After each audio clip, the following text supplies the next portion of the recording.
ರಾಜ್ಯದಲ್ಲಿ ಕಳೆದ ಕೆಲ ತಿಂಗಳ ಹಿಂದೆ ನಡೆದಿದ್ದ ದರೋಡೆಗಳು ಅಕ್ಷರಶಃ ಬೆಚ್ಚಿ ಬೀಳಿಸಿದ್ದು, ವರ್ಷದ ಕೊನೆಯಲ್ಲಿ ಮತ್ತೊಂದು ಭೀಕರ ರಾಬರಿ ನಡೆದಿದೆ. ಅರಮನೆ ನಗರಿ ಮೈಸೂರಿನ ಹುಣಸೂರಿನಲ್ಲಿ ಈ ದರೋಡೆ ನಡೆದಿದ್ದು, ಬರೋಬ್ಬರಿ 10 ಕೋಟಿ ಮೌಲ್ಯದ ಚಿನ್ನ, ವಜ್ರವನ್ನ ಕಳ್ಳರು ದೋಚಿಕೊಂಡು ಪರಾರಿಯಾಗಿದ್ದಾರೆ.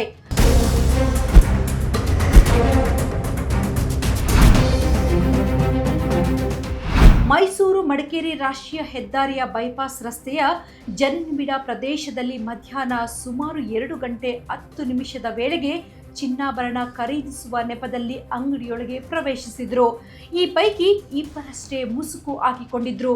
ಒಳ ಪ್ರವೇಶಿಸಿದ ಬಳಿಕ ಮಳಿಗೆ ಸಿಬ್ಬಂದಿಗೆ ಗನ್ ತೋರಿಸಿ ಲೂಟಿ ಮಾಡಿದ್ದಾರೆ.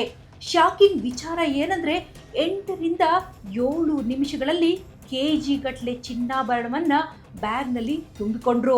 ಮಳಿಗೆಯ ಸಿಬ್ಬಂದಿಯಿಂದಲೂ ತುಂಬಿಸಿದ್ರು.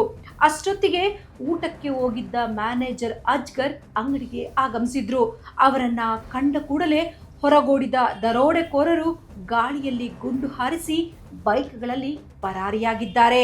ಪಿರಿಯಾಪಟ್ಟಣ ಹಾಗೂ ತಾಲೂಕಿನ ಹರ್ವೆಯಲ್ಲಿ ಹನುಮ ಜಯಂತಿ ಇದ್ದುದರಿಂದ ಬಹುತೇಕ ಪೊಲೀಸ್ ಅಧಿಕಾರಿಗಳು, ಸಿಬ್ಬಂದಿ ಬಂದೋಬಸ್ತಿಗೆ ತೆರಳಿದ್ರು. ಹುಣಸೂರು ನಗರದಲ್ಲಿ ತಿಂಗಳ ಕೊನೆ ಭಾನುವಾರ ಅಂಗಡಿ ಮುಂಗಟ್ಟುಗಳಿಗೆ ರಜೆ ಇದ್ದುದರಿಂದ ಹಲವು ಅಂಗಡಿಗಳು ಬಾಗಿಲು ಮುಚ್ಚಿದ್ದವು. ಮಧ್ಯಾಹ್ನವಾದ್ದರಿಂದ ಬೈಪಾಸ್ ರಸ್ತೆಯಲ್ಲಿ ಜನರ ಓಡಾಟ ವಿರಳವಾಗಿತ್ತು. ಇದೆಲ್ಲವನ್ನ ಗಮನಿಸಿಯೇ ಕೃತ್ಯ ಎಸಗಿದ್ದಾರೆ ಎಂದು ಶಂಕಿಸಲಾಗಿದೆ. ಸ್ಥಳಕ್ಕೆ ಐಜಿಪಿ ಡಾಕ್ಟರ್ ಬೋರಲಿಂಗಯ್ಯ, ಜಿಲ್ಲಾ ಪೊಲೀಸ್ ವರಿಷ್ಠಾಧಿಕಾರಿ ವಿಷ್ಣುವರ್ಧನ್, ಎಎಸ್ಪಿ ನಾಗೇಶ್, ಡಿವೈಎಸ್ಪಿ ರವಿ ಭೇಟಿ ನೀಡಿ ಪರಿಶೀಲನೆ ನಡೆಸಿದ್ದಾರೆ. ದರೋಡೆ ಕೃತ್ಯ ಸಿಸಿಟಿವಿ ಕ್ಯಾಮೆರಾದಲ್ಲಿ ಸೆರೆಯಾಗಿದೆ. ನಿಖರವಾಗಿ ಎಷ್ಟು ಚಿನ್ನಾಭರಣ ದರೋಡೆಯಾಗಿದೆ ಎಂಬುದು ತಕ್ಷಣಕ್ಕೆ ತಿಳಿದು ಬಂದಿಲ್ಲ.